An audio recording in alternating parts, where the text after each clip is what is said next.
you can still go. Even when there's no hope, you can still go. I never answer to no, man, I still go. Go, go, go, go, go, go, go, go, go, go, go, go, yo, go, go.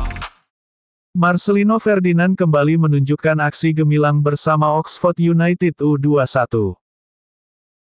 Dalam laga tandang menghadapi Luton Town U21 di Kenilworth Road, ia tampil sebagai starter dan mengenakan nomor punggung 10. Aksi cepat Oxford United U21 terlihat saat laga baru berjalan 3 menit. Pemain timnas Indonesia, Marcelino Ferdinand tak butuh waktu lama untuk mencuri perhatian. Pada menit ke-20, ia sukses menggandakan keunggulan Oxford United U21 lewat finishing jarak dekat yang tenang setelah menerima assist dari Kaswai. Momen gol Marcelino Ferdinand ini diabadikan oleh akun resmi Oxford United Academy, dan mendapatkan banyak respons positif dari penggemar di media sosial.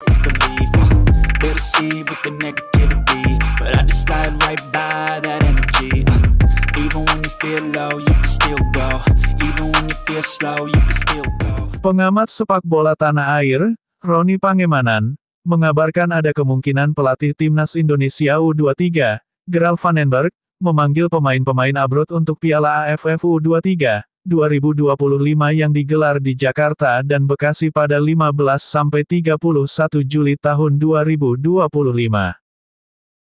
Bung Ropan sapaan akrab Roni Pangemanan menilai, Marcelino Ferdinand berpeluang membela skuad Garuda Muda di ajang 2 tahunan tersebut. Lantas, apakah Marcelino Ferdinand menjadi satu-satunya pemain diaspora yang membela timnas Indonesia U23 di Piala AFF U23 2025? Jawabannya tidak. Penyerang FC Dordrecht U21, Jens Raven, menjadi pemain yang paling berpeluang membela timnas Indonesia U23 di Piala AFF U23 2025. Pelatih timnas Indonesia U23, Gerald van den Berg, sudah bertemu langsung dengan Jens Raven di Belanda. Satu lagi, jadwal Jens Raven bersama sang klub juga masuk kategori fleksibel. Medio Juli tahun 2024, Jens Raven juga bermain di Piala AFF U19 2024 dan membantu timnas Indonesia U19 keluar sebagai juara. Sudah dipastikan, kabar terakhir Gerald van den Berg akan memanggil Jens Raven untuk mengisi lini depan. Nanti dia putuskan 23 pemain teman-teman, kata Bung Ropan, mengutip dari channel YouTube Bung Ropan, Selasa, tanggal 29 April tahun 2025. Selain Jens Raven, ia mencoba menampilkan Marcelino Ferdinand karena turnamen digelar saat kompetisi di Eropa dalam masa libur, kecuali laga-laga uji coba. Kemungkinan ada juga Rafael Struijk di depan.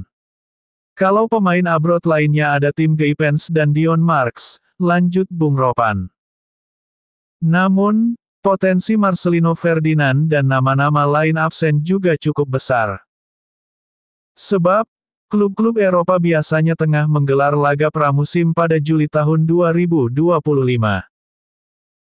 Setelah menjadi juara Piala AFF U22 2019, ini merupakan kesempatan timnas Indonesia U23 kembali finish sebagai kampiun. Mumpung bermain di kandang sendiri, pantang bagi pelatih timnas Indonesia U23 Gerald van den Berg membuang-buang peluang. Selain bermain di kandang sendiri, potensi diperkuat Marcelino Ferdinand hingga Rafael Struijk juga berpeluang mengantarkan skuad Garuda Muda menjadi juara.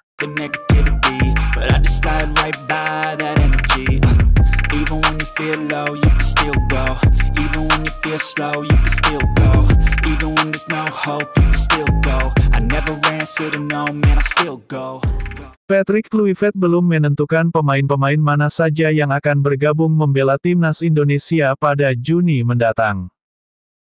Seperti diketahui, timnas Indonesia akan menghadapi ujian penentu nasib. Mereka akan melakoni laga ke-9 dan ke-10 grup C kualifikasi Piala Dunia 2026 zona Asia. Dua tim yang akan dihadapi oleh anak asuh Patrick Kluivert adalah Timnas China dan Timnas Jepang. Indonesia akan menjamu tim Dragon di Stadion Utama Gelora Bung Karno, Jakarta, pada tanggal 5 Juni tahun 2025. Setelah itu, mereka akan berangkat menuju Osaka untuk berhadapan dengan Samurai Biru di Suita Stadium pada tanggal 10 Juni tahun 2025. Kini, Patrick yang merupakan pelatih kepala memiliki waktu kurang lebih 1 bulan lagi untuk mempersiapkan tim. Namun, pelatih berusia 48 tahun itu hingga kini belum hadir di Indonesia.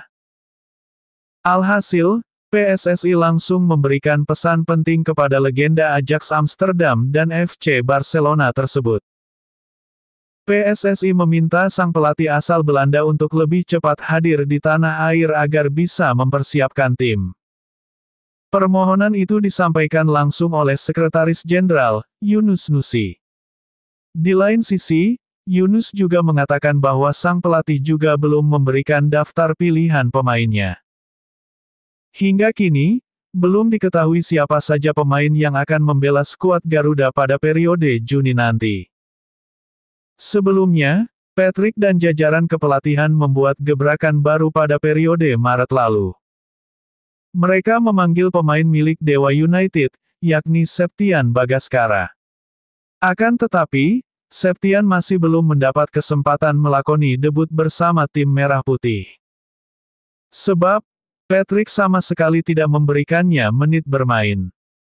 Tak hanya itu, ada juga kejutan lain yang dilakukan oleh pria kelahiran Amsterdam itu. Ia mencoret dua nama pemain langganan sejak era Sintayong. Kedua pemain itu adalah Yakob Sayuri dan Asnawi Mangkualam Bahar. Baik Yakob dan Asnawi kini memiliki kesempatan untuk kembali masuk ke dalam skuad Garuda. Mengingat, performa mereka tengah bagus bersama tim masing-masing.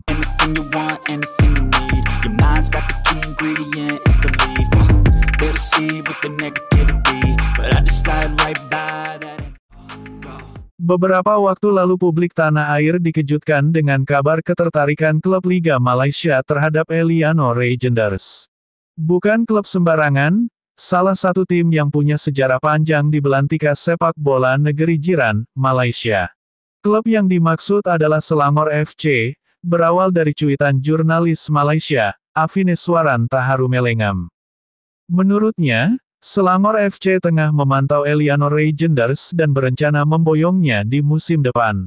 Misi cukup mustahil jika Selangor FC benar-benar ingin memboyong Eliano dari PEC Zwolle.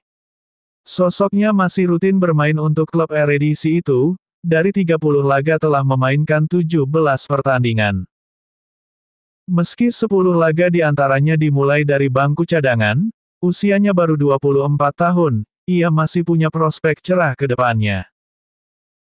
Selain itu, kontrak Eliano di PEC Zwolle juga masih panjang sampai 2027 setelah diperpanjang pada 2024 lalu. Selangor FC harus merogoh kocek cukup dalam jika ingin mendapatkan jasa Eliano dari PEC Zwolle.